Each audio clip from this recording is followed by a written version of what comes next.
Queen Elizabeth II, the longest reigning monarch in British history. Over 65 years on the throne, yet hers is a reign that nearly didn't happen. I think for Princess Elizabeth, the abdication must have been catastrophic. Driven by duty. My whole life shall be devoted to your service. She's ruled over crisis and war. Our thoughts today are with those in the South Atlantic.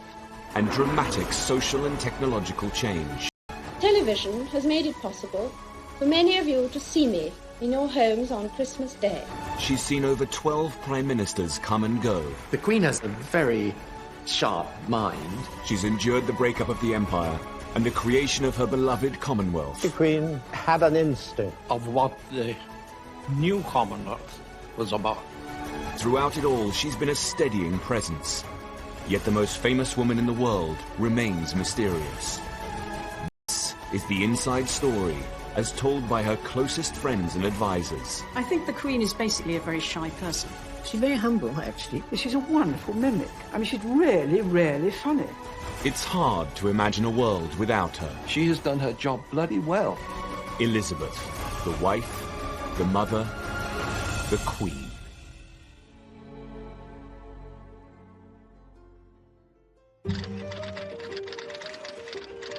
In the late 1950s, prosperity and technology was transforming the world and expanding our horizons. All over Britain, people were embracing new possibilities and moving with the times. Meanwhile, the monarchy seemed stuck in the past. My husband and I... The Queen still moved in an insular world, laden with old-fashioned tradition and formality.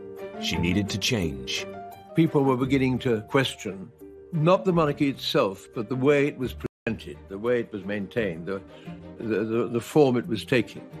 And it needed to be sort of brought up to date. The Queen is, by instinct, conservative with a small c. She accepts that change must come, but wishes to be quite certain it's necessary before she goes along with it.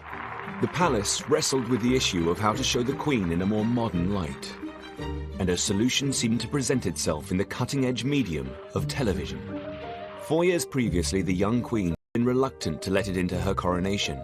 But by 1957, television had become universal, and its influence over our lives inescapable. We all had television, and we all loved it. We discussed what was on, and, it was a completely different world, and it changed overnight. The Queen had little choice but to fight her natural instincts and embrace the technology. It was decided her team were it well. Happy Christmas. The Queen described it as nerve-wracking, but she was in good hands, and she was in her own setting, and they moved the furniture around a bit. It must have been quite daunting, because you don't know how you're going to react. And there's not much you can do about it if it comes out badly. The broadcast was produced by the BBC's Peter Dimmock.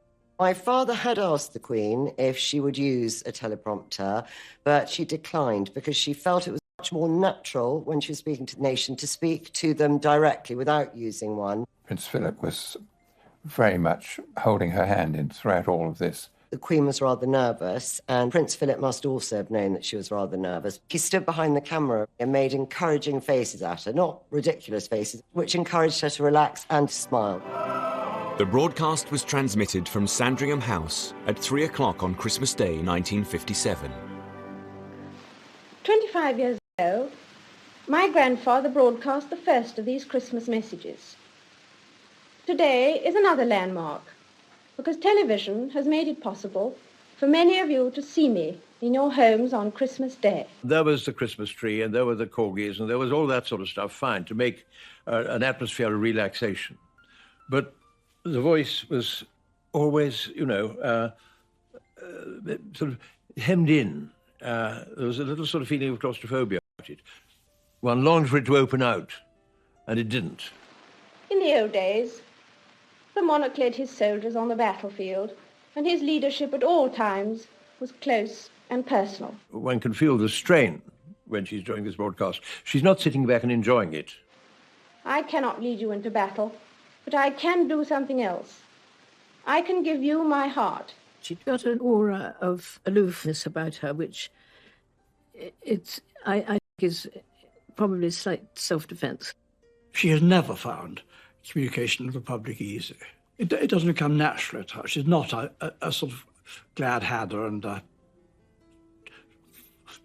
natural chatter up. And so I wish you all, young and old, wherever you may be, all the fun and enjoyment and the peace of a very happy Christmas. Rather than make the Queen appear current, the broadcast had emphasized the feeling that the Queen was remote and out of touch. The palace's plan to show a more modern Queen had backfired. And that wasn't all. In the same year, the Queen's general manner had come under fire in a very pointed magazine article. Personality conveyed by the utterances which are put into her mouth, and a recent candidate for confirmation. The article whipped up a media storm and became national news. The cutting words had been written by Lord Altrincham, a pillar of the establishment. Most of her speeches would greatly benefit from being more natural. All I would like to see is the Queen's own character coming through. The effect will be terrific. The effect at the moment is, frankly, not terrific. The magazine article caused massive outrage from royalists. Lord Altrincham became a figure of hate and was physically attacked on camera.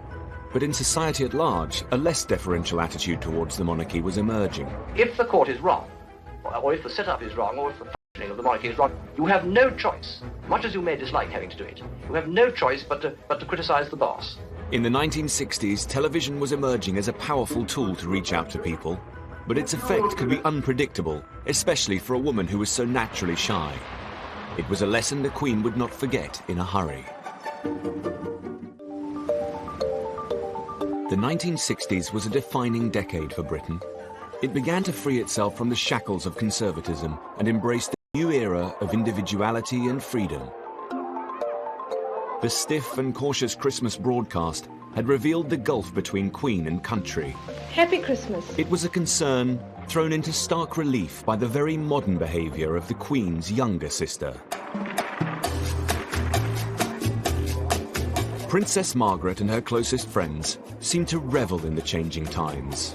Princess Margaret was the height of fashion, the most exciting, glamorous person in the royal family, without doubt. Dazzling person. If she hadn't been a princess, she would have been on stage.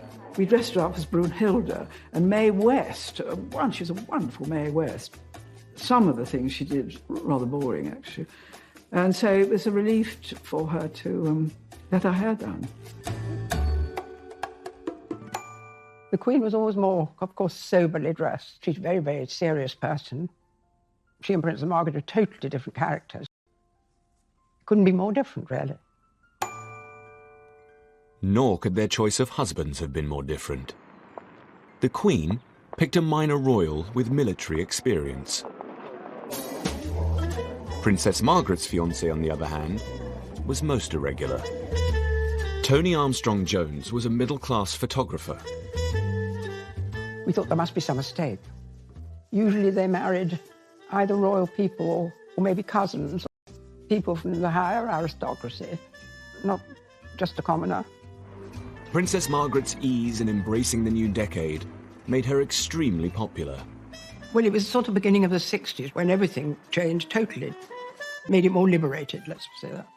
That was the beginning of it all, really. Tony Armstrong-Jones's modernity would prove useful to the Queen in the years to come. But in the early 1960s, Princess Margaret and her husband were a reminder of what Elizabeth could never be. Elizabeth bore the burden of being Queen and restricted by royal protocol. She had a much more precarious balancing act to negotiate. Changing of times must be a challenge for any part of the establishment. God, if it gets really out of date and out of touch, then it ceases to be relevant. And in the not-so-distant future, it will cease to exist. A trendy monarch, I think, would be a horrifying concept for her. But a monarch completely out of touch, who didn't notice that things were changing, would be as disastrous. While the Queen was considered out of touch at home, it was a different story on the global stage. The Commonwealth had always been hugely important to her. In her role as its head, the Queen was unhindered by centuries of tradition and protocol. Here she found it easier to focus on the future rather than the past. The Queen has always been at the progressive, encouraging edge of the modern Commonwealth as a voluntary association, in sharp contrast rather more outdated attitudes of some in the British political scene. Including her Prime Minister, Harold Macmillan. Harold Macmillan may have talked about the winds of change. She knew they were blowing.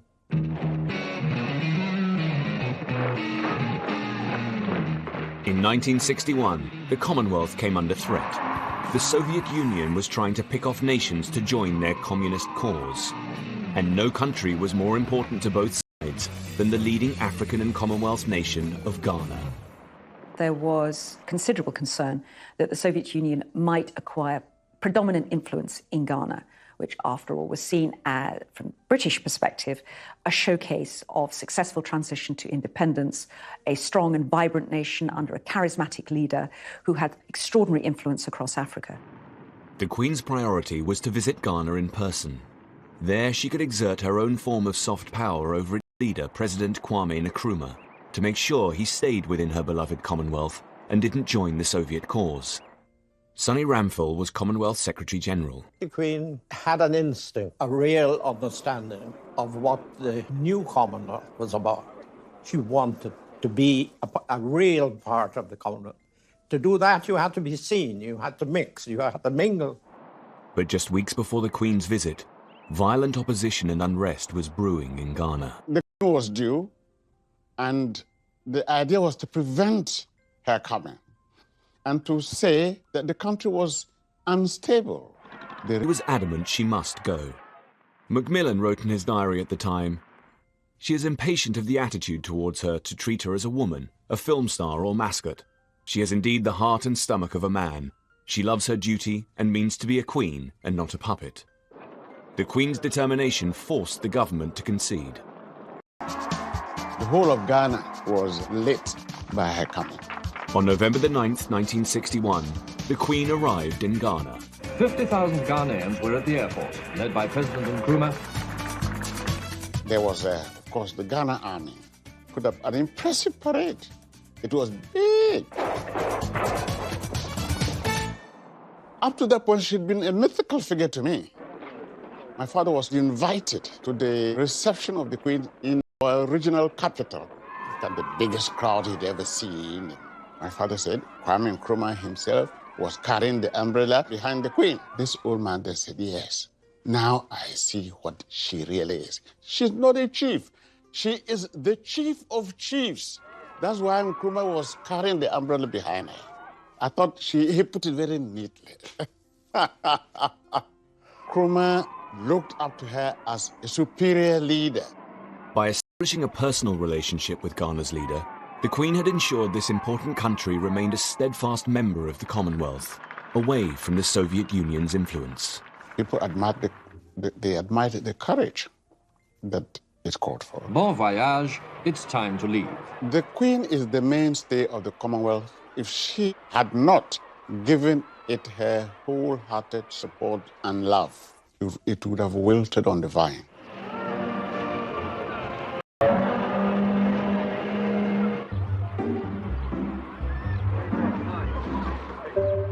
Back at home, the Queen found herself ruling a country undergoing its own political upheaval. Throughout her reign, she'd held weekly audiences with her prime ministers, and so far they'd been conservative and aristocratic. Then, in 1964, after 13 years of Tory rule, Harold Wilson had led the Labour Party to victory. Her new prime minister was a socialist, a Yorkshireman from an ordinary middle-class family. How would the Queen fare with her first Labour Prime Minister? They had a good deal in common, and I think that while it began with him being quite shy, indeed he asked if he could bring his family, his two sons, with him when he was first appointed as Prime Minister to the actual ceremony. Far from that being a drawback, they were grown up. It was an advantage. The Queen has always loved family, and that meant that Harold and she had an immediate basis for, as it were, having a relationship of additional 20 minutes, which is all you get if you're an unpopular Prime Minister with the Queen, actually moved towards nearly an hour. And both the Queen and the Prime Minister hugely valued that. My father turned up on one occasion for an audience and found that the Queen was with the very young Prince Edward and was teaching him how to rub his chest and pat his head at the same time. So my father was brought in on the exercise and was asked to join in. The Queen is well known to speak in a fairly direct way. She can be quite down to earth in the way she speaks. Harold was also quite a direct man who spoke the language of where he came from, which was Yorkshire, and that was another bond. Harold Wilson was able to provide the Queen with a useful insight into her people and her country. I think the Queen found it very interesting that my father had come from a much more normal background than some of his predecessors as Prime Minister. And I think the Queen found it useful to talk to him about how normal people, ordinary people, lived. The Queen enjoyed Wilson's company, despite their social differences. Every autumn, the Queen and the Duke of Edinburgh invite the Prime Minister of the day up to Balmoral for a weekend. The Queen drove my parents around herself, where they went in and they had a nice informal cup of tea with the Queen, brewing the tea, and both the Queen and my mother doing the washing up afterwards. Once when Harold Wilson was staying at Balmoral, they were on the moor together and the rain came down and they got soaked and they were photographed. And the Queen gave him a photograph showing the two of them soaked on the moor together. And he loved it, he treasured it, he put it in his wallet and he carried it around with him till he died.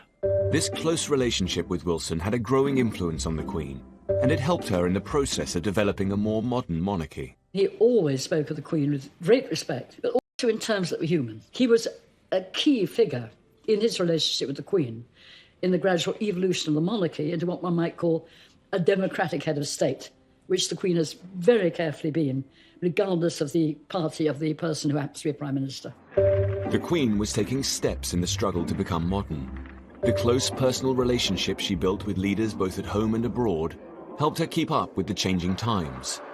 And these relationships would be particularly important when the Queen's most trusted mentor passed away. As the 1960s progressed, the Queen distanced herself from being the traditional untouchable sovereign. She started to emerge as a fairer and more approachable monarch. Nowhere was this more evident than at the funeral of wartime hero Sir Winston Churchill. He had been her first Prime Minister, her mentor, and her friend. Churchill, Knight of the Garter, Order of Merit, Companion of Honour.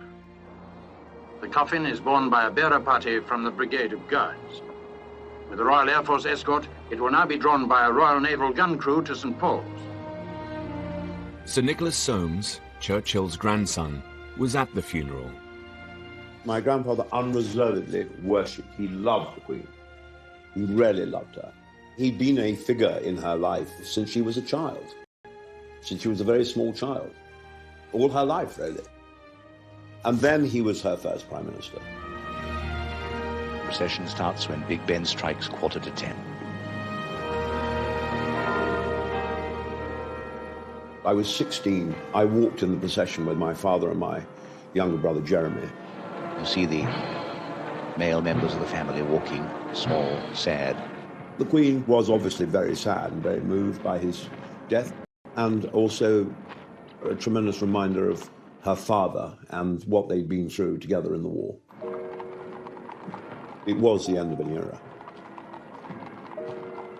This funeral was a very special funeral. It was a state funeral, and the leaders from all over the world came. State funerals are usually only staged for monarchs, so one for the Prime Minister would be a rare chance for the Queen to publicly pay her respects. Yes, it was a strange sensation. He's gone. Something has stopped. Anthony Mather was head of the bearer party that carried Churchill's coffin. The crowds were 10 deep on the pavements, and the same around the courtyard here in front of St. Paul's. The President of France among the monarchs and other heads of state. Representatives of over 100 countries, of many races and many creeds. The heads of state and members of foreign royal families were here, again in advance. Churchill served the British Crown during the reigns of 6 monarchs. The close bond between the royal family and their most faithful servant is at the very heart of this ceremony today. The Queen will normally arrive last at any event and will usually leave first. This occasion, it was different. She arrived before the coffin, and before the Churchill family, and indeed left after both of them. The Queen had made the decision to put her royal privilege aside and bestowed the honour of arriving last to Churchill's family and his coffin. The Queen waives her right to be the last to enter. This privilege is accorded to the Churchill family. It is absolute to anyone. So for her to arrive before the coffin was, before my grandfather, was in itself, I think, a beautiful and very touching gesture.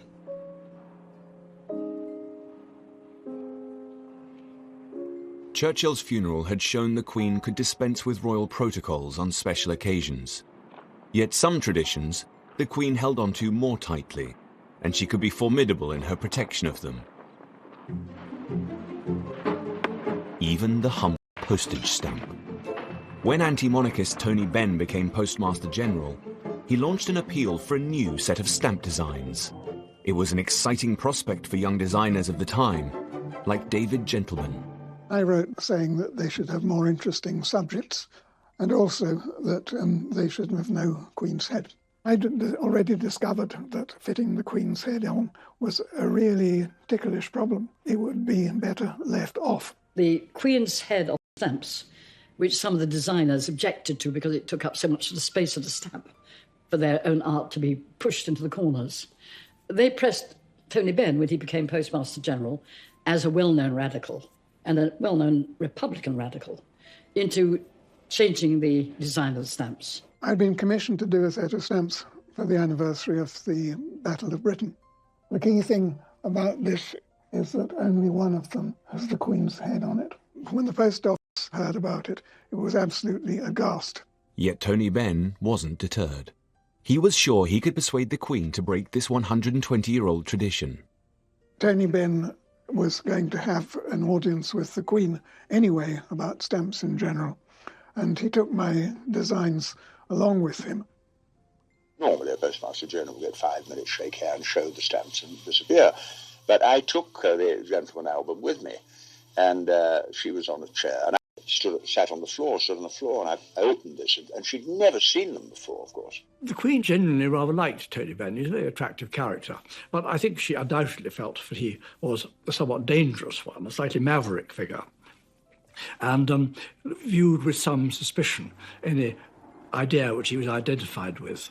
She looked respectfully at the designs he put that Tony Benn spread out all over the floor around her, because he was relieved to discover that the Queen was quite happy with the idea of reading the designs from off the floor and not from a carefully arranged portfolio.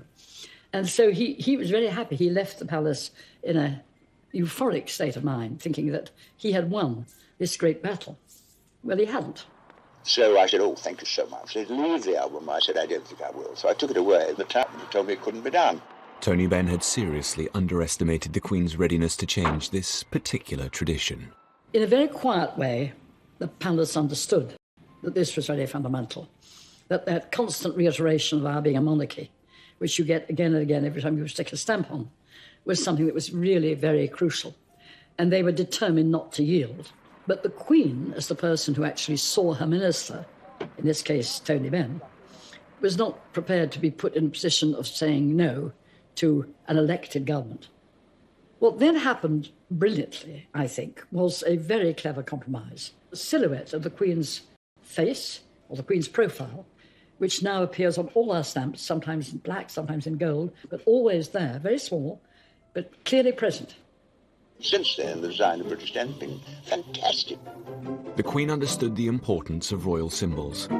Yet her role wasn't only symbolic. As an increasingly modern Queen, there were times when a more personal approach was needed. Never more so than during a national disaster. Death is no stranger to the mining communities of Wales. They've had to make a place for it in their philosophy.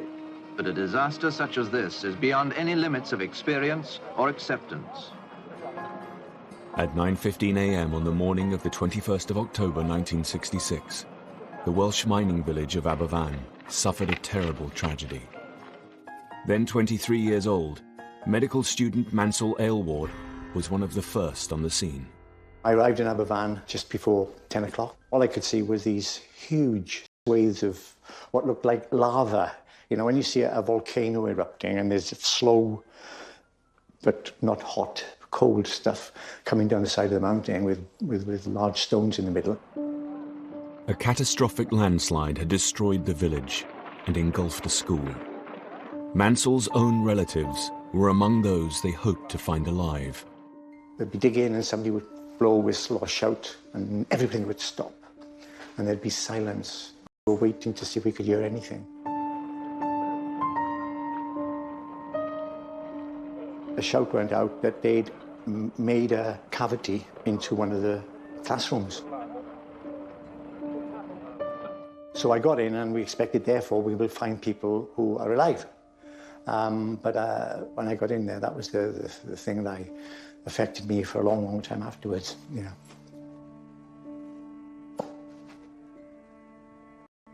I still feel that.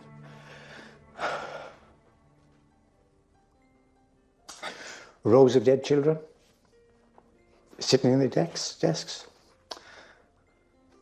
I don't want to go into any great detail because I know, and to make matters more emotional, their teacher was in front of them, dead, with his arms out, you know, trying to protect them.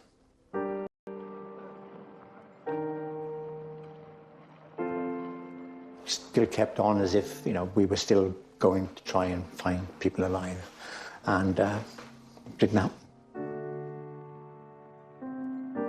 116 children and 28 adults died. The whole country was in shock. Prince Philip visited Aberfan the following day, but there was a feeling that the Queen's presence was needed. The Queen's closest advisors and friends remember she had felt incredibly torn. The Queen's motives were absolutely the best. She did not want to go there and distract the attention of those who were still trying to find living children under this awful mudslide. There's nobody doubts how she would be feeling. And if you'd lost a child and she suddenly appeared, you wouldn't appreciate it really, would you? I don't think I would, anyway. The Queen was also struggling to manage her own emotions. She seems in some way to feel things too strongly, as if and she'd rather run away from it. If you're Queen, you have to be able to contain yourself. I mean, we can all burst into tears whenever we feel like it, however embarrassing it is, but that's something they simply cannot do. Is that inherent in her nature? Is it something she has cultivated along with the stiff upper lip? We know that she has talked to friends about her words being inadequate in a really tragic situation like that. It must be impossible. I don't know how they do it, frankly, because they have emotions like we all do. It must be very, very hard. 8 days after the disaster, the Queen visited the destroyed village. Mansell's cousin had died in the school, and he had just attended the funeral. She arrived in a car, and the people were just, you know, they weren't in the streets in the sense of, you know, they were just there, and the rubble was still there, and the damage was still there. I was very near. She looked very somber and sober. Aloof, perhaps, to some extent. As she moved along, there was this young girl who presented her with flowers. It seemed to me that her demeanour changed.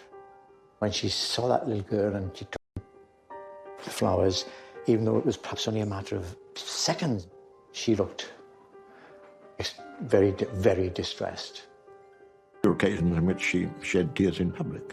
I'd only seen films of the Queen, but I'd not seen her, or any member of the royal family really then, show anything at all other than stoic, stiff upper lip. She was as touched as anyone else that I'd seen in those few days.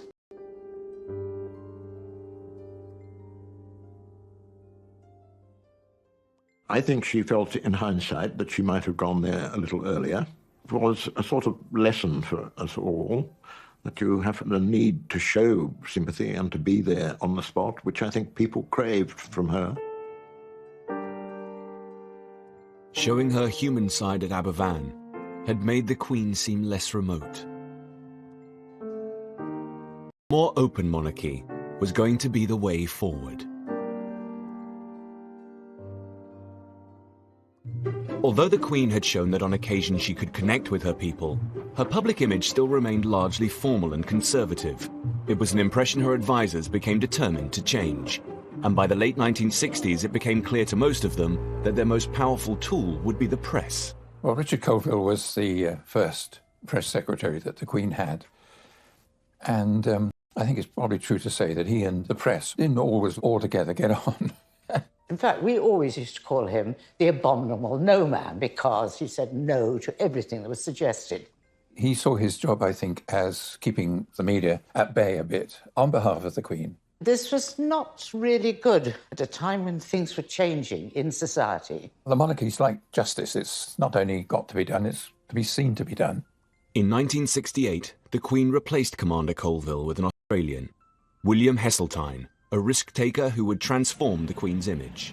Well, thank you very much. That's a flattering sort of thing to say. I was a little bit more sympathetic to the media and their wish to know a little bit more about the Queen and Prince Philip as people. It was certainly my own feeling that there was room to move a little bit more towards the idea of access and the presentation of the Queen and members of her family as warm human beings.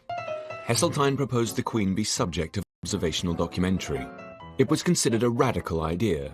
For the first time ever, the private life of the sovereign would be documented and shared with the country. You wish we haven't let the puppies out here, sir? Yes, try. Yes, try. No, we must. Mummy, my puppy. Well, we'll see if she's allowed out in the snow. Cameraman Peter Bartlett filmed the off-duty Queen and her family for almost a year. Right from the start, there were absolutely no restrictions. Nobody ever told me to say, that's you're too close, come away, don't stand there, don't do this. She got used to me being around with a camera much quicker than she got used to the idea of there being a live microphone. Up until then, everything that the Queen spoke was scripted. How's their big ears and their big paws? Lovely big tubby bladders, except you are making it a mess of my jacket. Aren't you? I don't think Prince Philip liked it very much. He approved in theory of the project, but when it came to the actual experience of having these people about him, he was a little impatient about it. But the Queen was wonderful about it. We filmed all sorts of things. One of them was the Queen taking Prince Edward into the village in Balmoral to buy an ice cream. We got into the shop, got the ice cream, but the Queen doesn't carry any money. I'm here to tell you, she still owes me £5. These were real, living, breathing human beings, and they were a family. And that's something we saw time and time and time again. It was one of the most fascinating things I've ever done. It showed that they were not only nice people, they were not very different from ordinary people. It was a great success for the public, and really things after that could not go back to what they had been.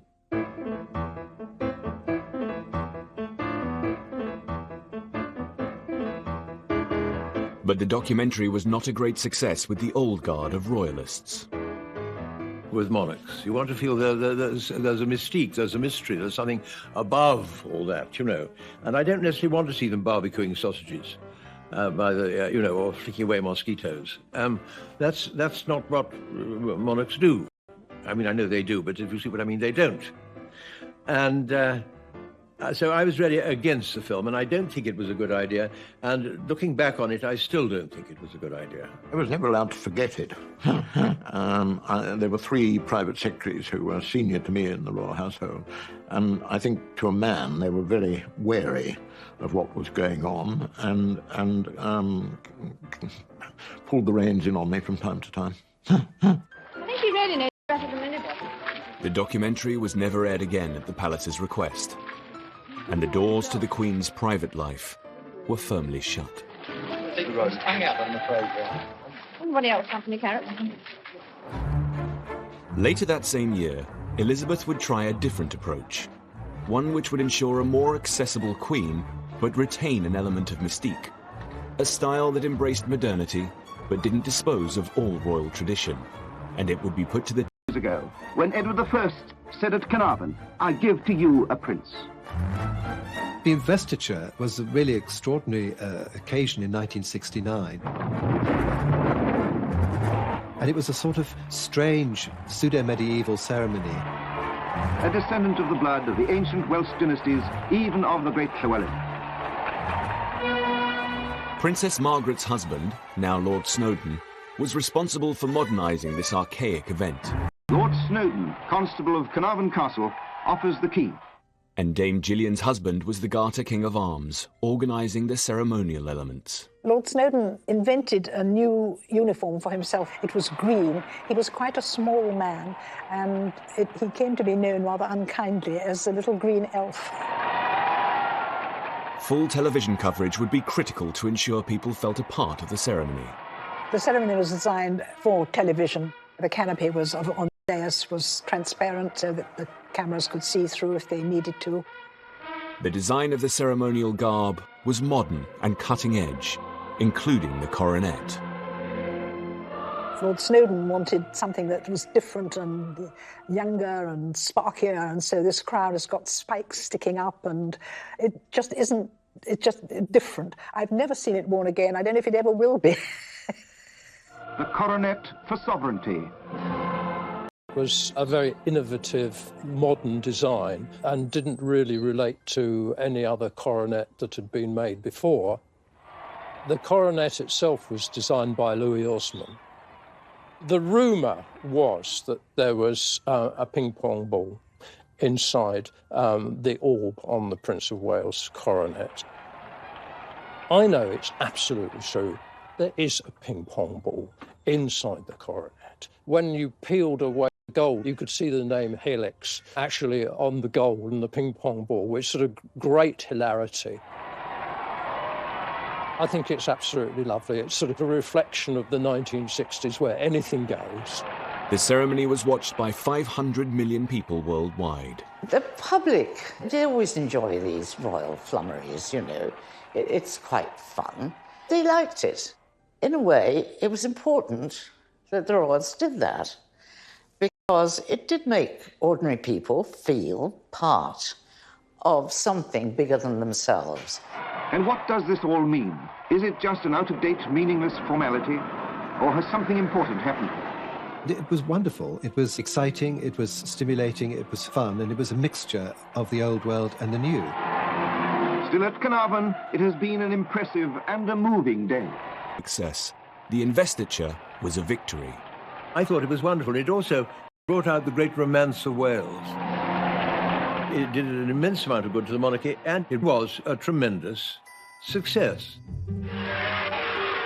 In the 1970s, Britain was going through tough times. The winter of our discontent. The days of the empire were long over. Even the gravediggers went on strike. And Britain was no longer the global superpower. We were just one of many.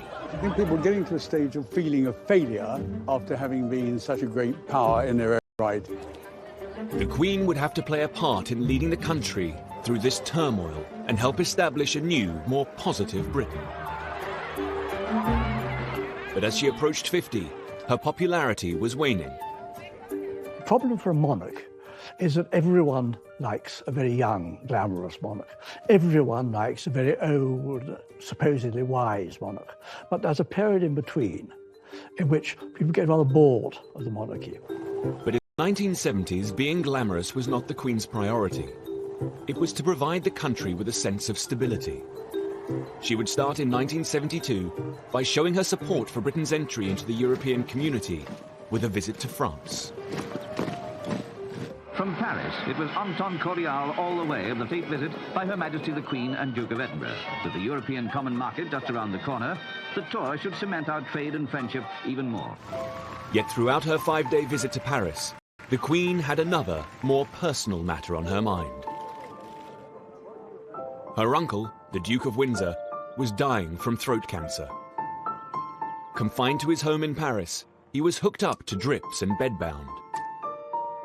The Queen would visit the Windsors' home to say a final goodbye. But first, she had to make small talk with the woman reviled by many in her family.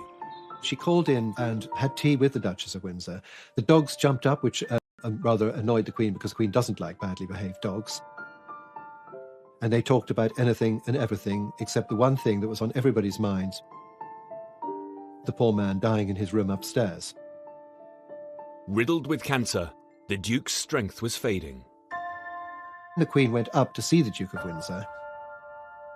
With great difficulty, he rose from the chair to give his bow, because after all, she was his queen now, as well as his niece, and it meant a great deal to him that she paid him this final courtesy. The Queen made as many reconciliations with the Duke as she possibly could under the very difficult circumstances. 10 days after the Queen's visit, the man who almost destroyed the monarchy died. It was the end of one of the most difficult chapters in royal history. RAF flight from France. A VC-10 brings the Duke of Windsor's body. 2 days later, Wallis, the Duchess of Windsor, arrived in a frail state in London for the funeral. Her presence would have to be managed with extreme care. The American divorcee had been the reason the Duke had abdicated 36 years ago, leaving the Queen's ill-prepared father to take over as king. Elizabeth's mother had never forgiven either the Duke or the Duchess. There was always going to be a bit of ill feeling, I think, as Queen Elizabeth, the Queen Mother, was concerned. It suited her very well, I think, to consider that the Duchess of Windsor had sort of stolen the king and that she was a very evil woman. Overcome with grief and all alone, the Duchess was in a fragile state, and the Queen stepped in to ease the situation. It wasn't, of course, easy because they didn't really know her, and the Duchess was very nervous of the whole business of coming over. She was so kind, the Queen. She is so kind.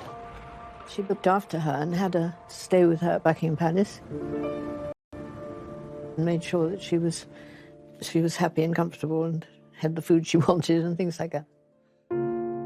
Hugo Vickers was amongst the mourners at the Duke's funeral, where the Duchess was extremely distressed. The Queen was very solicitous to the Duchess and helped her find her place in the hymn book and so forth, and generally looked after her during the service. She made it as easy as possible. More than that, the Queen soothed all tensions and brought her mother and the Duchess together. When the Duke of Windsor was being buried, the royal family went down with the Duchess of Windsor, and Queen Mother came as well. She wasn't meant to originally, but she decided to come, which is a huge, huge reconciliation. The Queen went even further and asked the Duchess for her final wish. After he'd been put into his grave, the Queen asked, which side of him do you want to be buried on? On one side of the grave, there is a plane tree, and the Duchess thought, well, I was always in his shadow during my lifetime, so that would be the side for me. Also, she used to collect the leaves of the plane tree which used to fall in her garden and place them on her dressing table. And she thought, well, no one's ever going to put flowers on my grave, so it would be nice if the leaves of the plane tree fell onto my grave. And that's the side she was buried on in 1986. The Queen had helped heal a wound that had festered in her family for decades. And this ability to lead the way through turmoil and strife would be tested over and over again throughout the 1970s. Been Queen for almost 20 years. She was well versed in opening buildings, meeting officials, and avoiding controversy. When you think of some of the events she's had to sit through hours on end, that takes doing. I thought when I was private secretary arranging the programs, sometimes one ought to build in a small spontaneous disaster, because she so enjoyed it when something went slightly wrong in the course of the day's event. There was an occasion in Papua New Guinea. The Queen had arrived with the usual formalities. The local MP was dressed in PNG fashion in a few feathers and not very much else. And he got up to speak and he couldn't see his notes. What those who were seated behind him could see was that his bare and rather sweaty bottom had attracted all the notes, and there they were, firmly attached to his person while he looked about for them. And that was the sort of incident that appealed to her very much. Back in Britain, the Queen had a lot more to worry about than the odd mishap by a foreign dignitary. And whilst she navigated her way through this difficult decade with care, her husband was, unfortunately, less cautious. Queen has not had a pay raise for nearly 18 years. Is that creating an awkward situation, sir? Very. We're going to the red, I think, next year. I should probably have to give up borough Philip so easy as I go. Poor old Prince Philip. He knows what he's doing. He's not stupid. But there is something in him which simply can't resist saying something outrageous. I think it was one of Prince Philip's throwaway remarks to stress the Queen, probably more than any other suggestion could have done. Somebody's got to do the job. The Queen wasn't the only one upset by Prince Philip's comments. His reference to royal hardship was met by public furore. When Prince Philip comes along and says he'll have to engage in the supreme hardship of doing without his polo, it really is more than I can bear. In contrast to the rest of the country, there was a feeling that the Queen had it all. In 1971, Britain's housing was dilapidated, yet the Queen enjoyed living in a choice of 5 grand homes. Jobs were lost and companies went bust, while the Queen travelled the world in private jets and boats. People particularly disliked the royal train. Funded by the taxpayer, it was seen as an expensive luxury. Mr. Mellis, how long have you been the royal chef on the train? Over 12 years. How many trips is that? Good gracious, I couldn't tell you. I mean, this is rather a lot.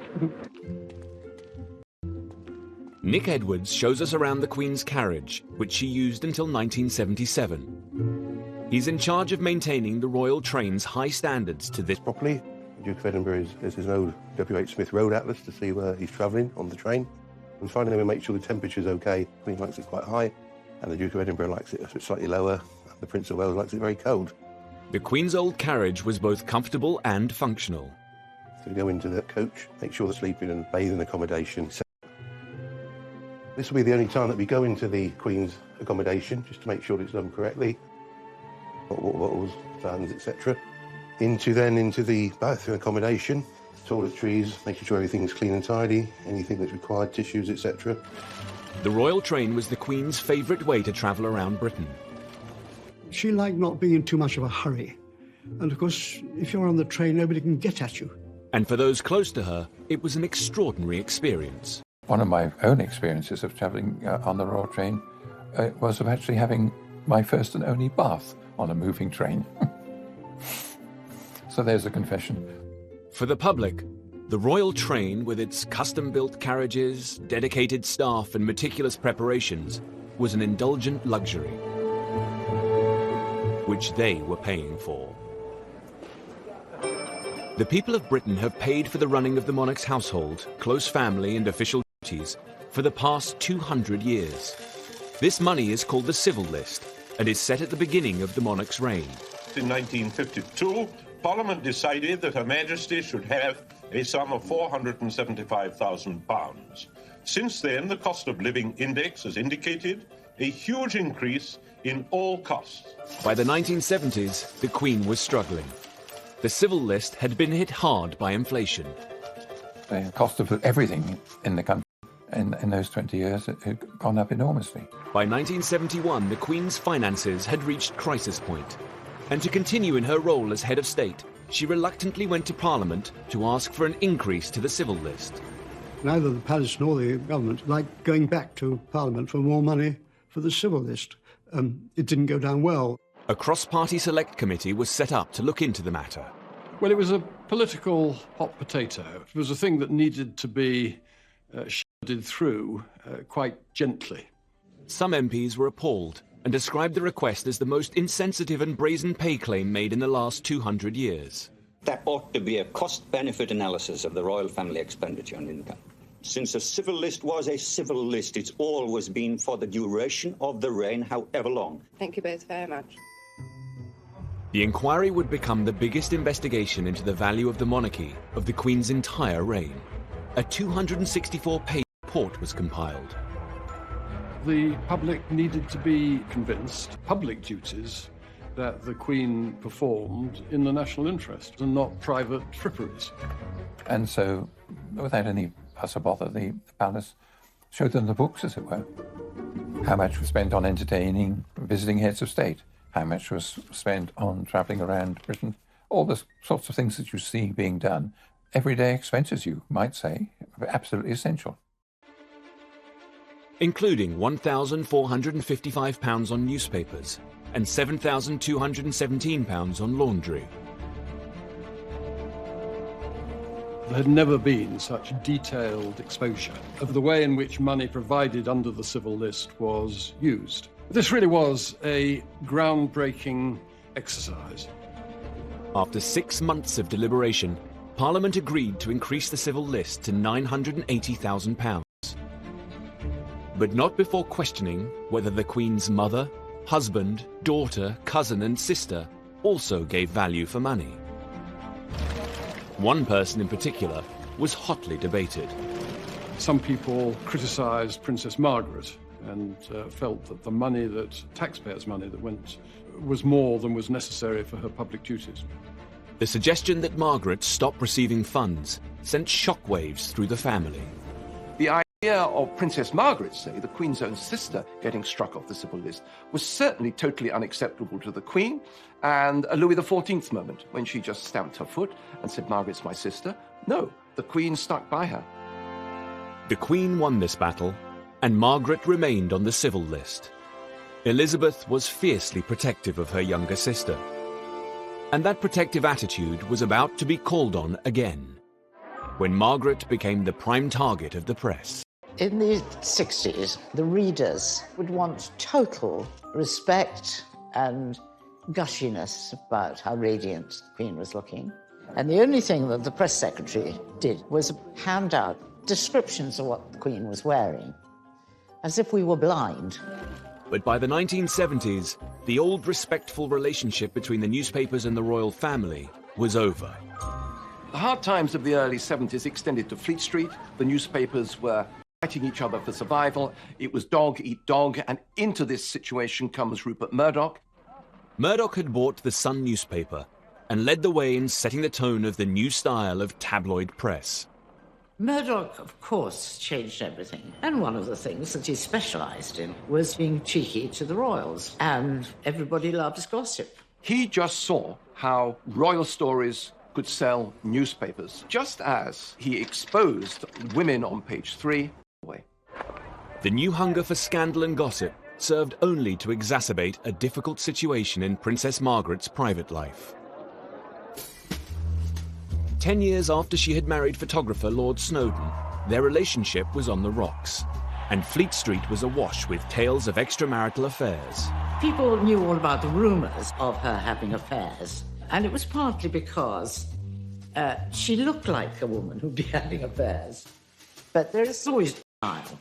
What did she say about the rumors? We didn't talk about that at all. Not at all. It was very awkward for the Queen. She realised that Princess Margaret's marriage was pretty difficult. And so she sort of stepped in. Children was going to stay with her a lot and did our best to make it better for Princess Margaret, I think. The situation became increasingly difficult when Lady Glenconner and her husband introduced Margaret to a man 17 years her junior, Roddy Llewellyn. I remember being on the doorstep when Colin drove back, and Princess Margaret and Roddy were sitting in the back seat, more or less holding hands. And I thought, heavens, what have we done? Roddy Llewellyn was a nice, dim gardener, but he came from quite a good family. Anyway, she was having it off with him. In an effort to keep their affair under wraps, Margaret and Roddy spent time together on the private Caribbean island of Mustique. It was a boat, let's say. You know, she adored it and went there whenever she could. It was like a house party, and there was always some exciting thing going on. She was centre of attention there. There were quite a lot of young men hanging about. But by the mid-1970s, a new breed of Murdoch-inspired photographer found a way onto the island. Suddenly, it's paparazzi, it's celebrity culture. And in the celebrity culture, the pop stars and the actresses, the royal family are the biggest game of all. So what you really want if you're a newspaper editor is you really want a picture of a royal in a compromising position, because that is going to triple, quadruple your circulation. On February the 22nd, 1976, the News of the World published a picture of Princess Margaret cavorting with Roddy Llewellyn. This photograph of her with a younger man on a Caribbean island, soaking up the sun, apparently as lovers, at a time when the rest of Britain is suffering 3-day weeks and that sort of thing. It was a game-changing moment. It did produce a rather oppressed frenzy, as it were, and I think that must have been very difficult for them. Can you tell me what happened today and what you have to say about what happened? It was terrible, really. She didn't have an easy life. It may have been part their own fault, but you know what I mean. Less than a month later, the palace announced... Because it was quite unusual, in a way, for the times we lived in then.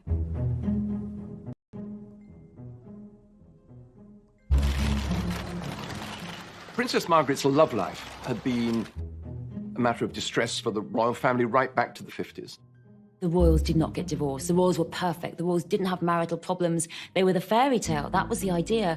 And affairs and divorces and being exposed, scandal in the newspapers, it pretty much brought them down to everyone else's level.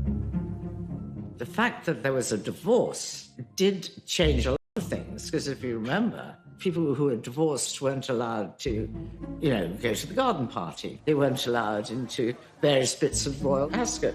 You weren't allowed as a divorcee near the royals.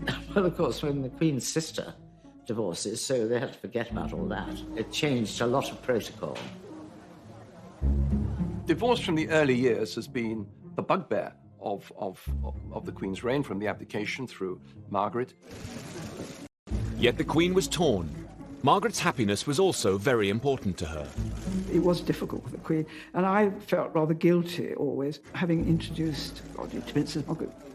But after Princess Margaret's funeral, the Queen, she said, I would just like to say, Anna, it was rather difficult moments, but I thank you so much introducing Princess Margaret to Roddy, because he made her really happy. Margaret's love life shattered the image of a stable and loyal royal family. And that, combined with the outcry over the Queen's finances, was making this the Queen's rockiest decade yet. In the 1970s, Britain was in desperate need of stability, which the monarchy was struggling to provide. Now, as the decade progressed, Queen Elizabeth turned her mind to offering the country a more certain future, and she hoped that her heir, Prince Charles, could help. The solution that the royals, that the politicians, that the courtiers have to all the royal problems, to all the problems of the 70s, is that Charles needs to get married. And this is about stability, it's about keeping the generations going. Well, Prince Charles had made himself a bit of a hostage to fortune because he had speculated that about 30 would be quite a good time to be getting married. The Queen was anxious about who he was going to marry. And so the search began to find Charles a suitable wife. And any mother's concern is that they're going to pick somebody who's going to make them happy or to make each other happy. Yet Elizabeth wasn't only a mother. She was the Queen. She would want the future king to show restraint and not develop the womanizing reputation that had dogged both her uncle and great-grandfather. As a man about town, a playboy, lots of girlfriends, having girls, not settling down. Because everyone knew that the prince was incredibly sought after. He was very marriageable. Any amount of girls would be keen to go out with him. It wasn't always easy for Charles.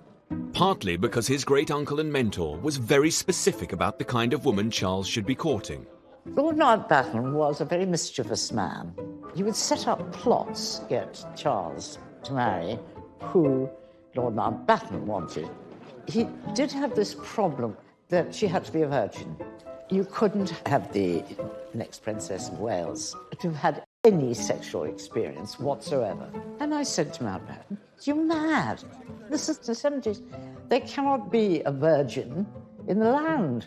I said, honestly, I mean, are you going to have tests?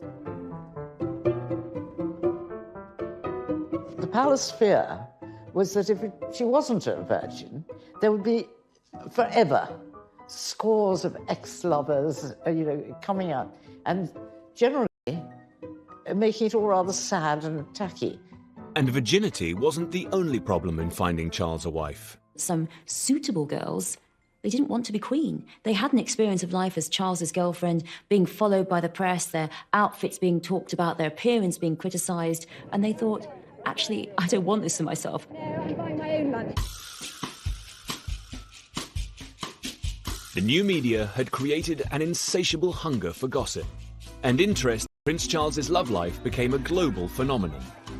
Almost every working day of the 5 years I was at the palace, we had a call from somebody asking us, who is Prince Charles going to marry? Telling us, would we comment on so-and-so? There was this absolutely unending interest. There's obviously going to be particular attention to the heir to the throne. Wherever he went, whatever he did, there's going to be a camera or somebody to pick up something he might have said, or going to somebody, did he say this? There's always a picture of it. And even in Australia, when he came out of the sea, there was a girl chasing him and trying to kiss him.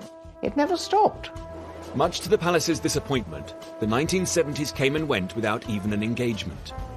Not least because Charles was prone to falling for women that he legally could not wed. He said to the Queen Mother one day, he said, you know, Granny, it's awful. I keep falling in love with Roman Catholics. and she said, oh, darling, do be careful.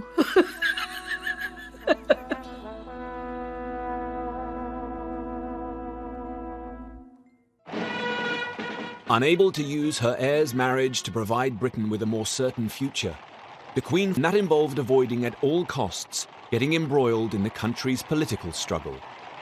They've searched the cellars at every opening of Parliament since the Guy Fawkes plot of 1605.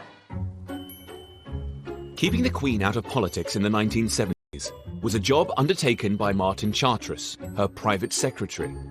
His counterpart at number 10, Robert Armstrong, remembers. Martin Chartres had been at her side for a long time. He was devoted to the Queen. He used to say he was in love with her, but I think that was an exaggeration. But he was clearly very fond of her, and I think she had a trust in him and an affection for him, which was probably unique. We had become really very good friends. Each of us understood what our role was, protecting the Queen's interest, trying to make sure that she was not drawn in politically. The risk was that she might be called on to use her reserve powers, which allowed her to personally dissolve Parliament and appoint prime ministers. But it's the form of power, rather like a nuclear weapon, that never, ever do you really want to use it. The Queen preferred to avoid making political decisions and instead followed the recommendations of her prime ministers and the democratic will of her people.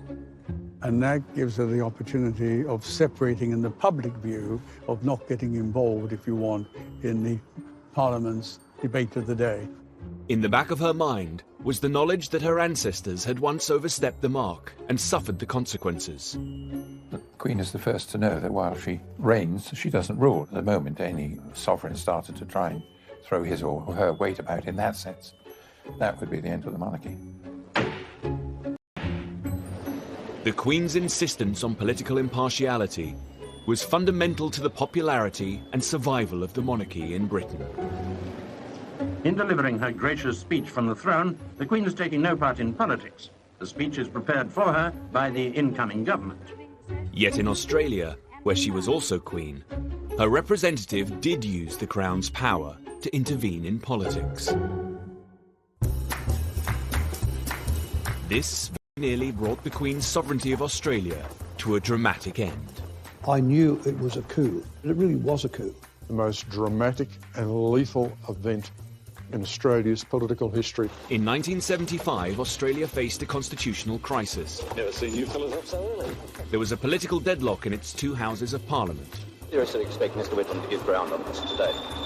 Well, we'll find out, won't we? Government funds for all public services had been blocked. With neither house prepared to surrender, the country was being held to ransom. It was over policy, it was over politics, it was over culture, and it was over the sort of country Australia was to be. Old Australia and the new Australia.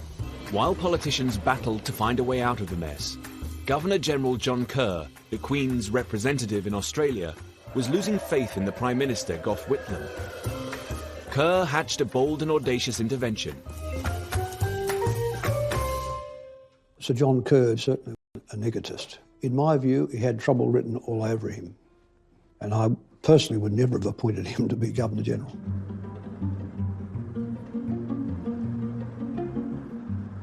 This is the Prime Minister's office.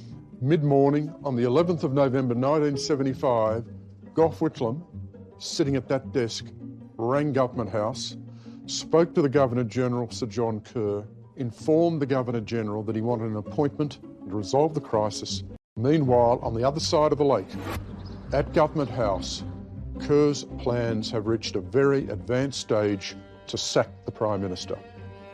The documents are all being prepared.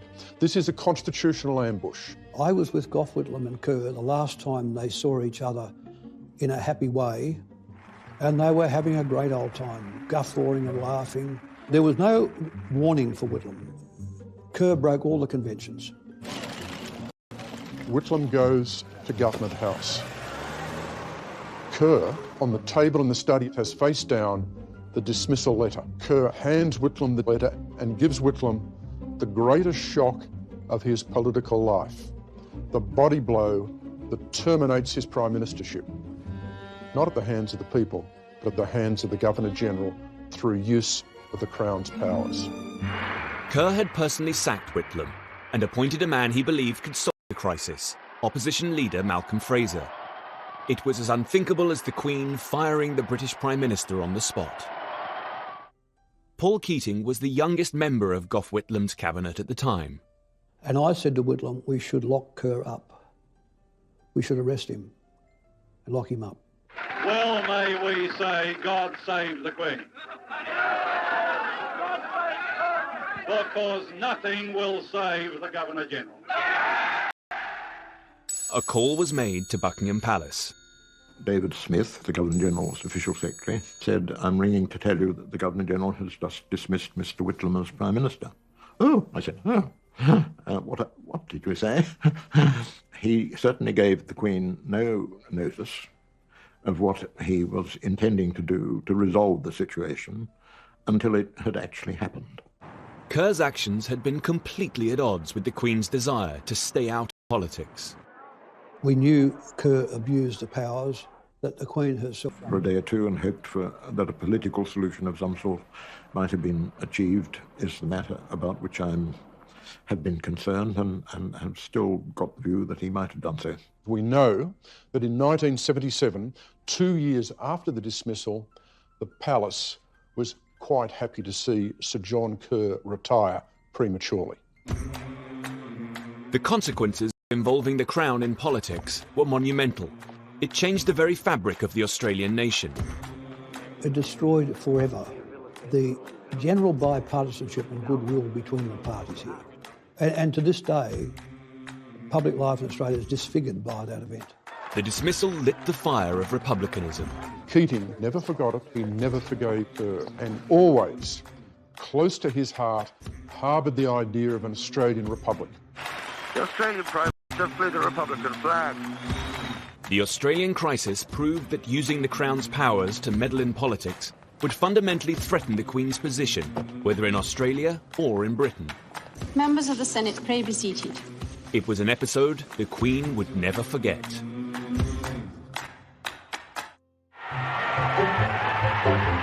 A golden day for the Silver Jubilee. In 1935, the Queen's grandfather, George V, had enjoyed a jubilant year celebrating the 25th anniversary of his reign. But in 1975, as Elizabeth approached her own Silver Jubilee, Britain was still in the midst of a recession. This was not a time for lavish festivity. The feeling was that the Queen's reign should be marked by a single day of modest ritual.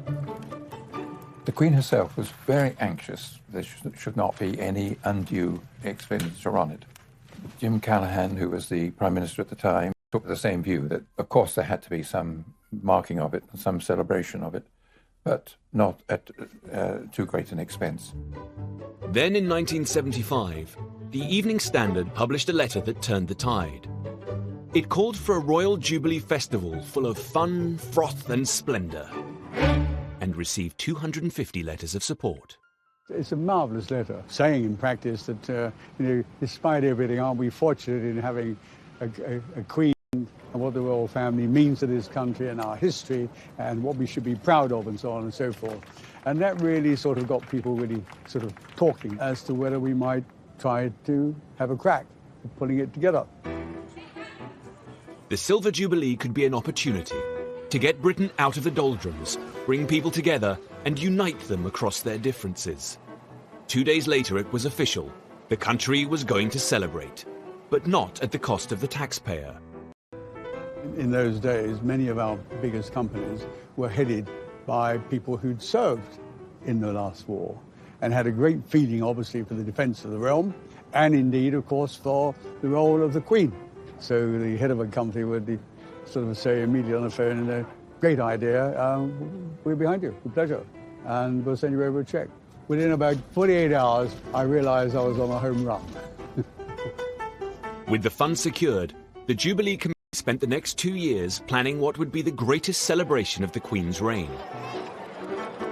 And there, in letters of fire, E to R. On the 6th of June 1977, Elizabeth braved the elements and officially launched her Silver Jubilee, lighting the first of over 100 beacons that blazed across the country.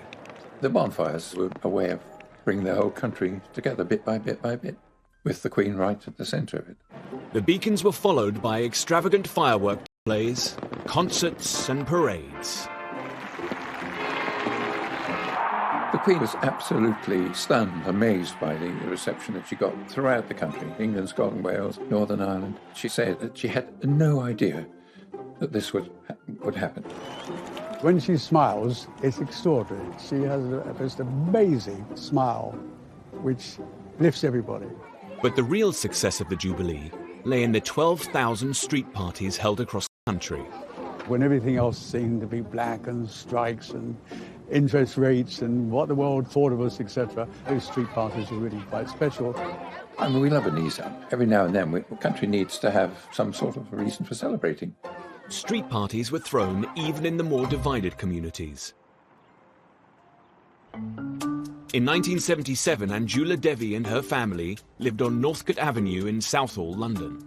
We were the only Indians on the street, and it was very bizarre, a little bit frightening. We did feel a little bit isolated. Mostly we stayed in the back garden, hardly ever played in the front garden.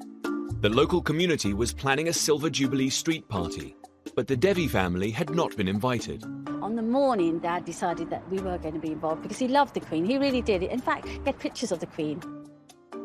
I clearly was horrified when he told me he wanted to make aloo paratha, which is a layered bread stuffed with creamy mashed potato. I wanted to have ice gems and sun blessed bread like everybody else and fit in. Go! And then we came out with these huge flat griddle pans, if you like, and started cooking these parathas. And I just thought, no one's going to eat these, Dad.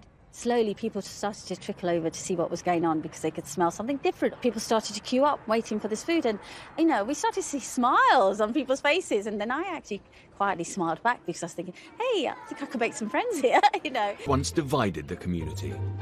It brought people together who before never stepped into our front garden and never really spoke to us. We became a community after Queen's Jubilee. All the children started to play together. And certainly to this day, it's remarkable that the children are actually my brother's best friends now. That says a lot, doesn't it? So it changed things, and that's thanks to the Queen. The Queen stepped onto Scottish soil to begin her tour. For a whole year, the Queen attended official celebrations up and down the country and across the Commonwealth. The Queen obviously loves it all, the excitement, the feeling of contact. The Queen's always surprised at the amount of adulation she gets on these occasions. I really think she genuinely is. Because she's very humble, actually. She doesn't expect it. The square is as large as several football pitches, but it seemed all the space was needed for the enormous throng that wanted to see the Queen. The universal affection, the love that was shown to her, it was palpable, it was real. At times it was very, very moving. It was a very tough time, and the Queen's Silver Jubilee really cheered people up. It was wonderful to see that people really love her, but my goodness, she's earned it. The Silver Jubilee wasn't just about having fun. It had a profound effect on the country's consciousness. These were very difficult times, and uncertainty, and people rethinking of what life's about and what are we as a country. The one steady aspect, like a light, all that fog in that period of time, was the monarchy. And the Queen in particular. It had a steadiness which the rest of the country didn't seem to have at that stage. It set the scene, the Jubilee, for people to be able to rethink and regain confidence again for the way forward. A day of happiness and success for the Queen. A day for Britain to forget her problems for a while and perhaps look at them differently tomorrow. It was nearing the end of an extremely hard decade for the Queen. But it ended with hope, with the coming together of her people with a common cause. Next time, the Queen and the monarchy are riding high. There's the fairy tale wedding of her son, Prince Charles. The Queen was delighted because, I mean, you know, he wasn't all that young, Prince Charles. The Queen had never been so popular, until an ill-advised TV project in 1987 threatened to bring the good times to an end. I tried to persuade the Queen it was such a bad idea that she ought to call it off. What did you think of it? This did more damage, I think, than almost anything that happened in my time. Thanks.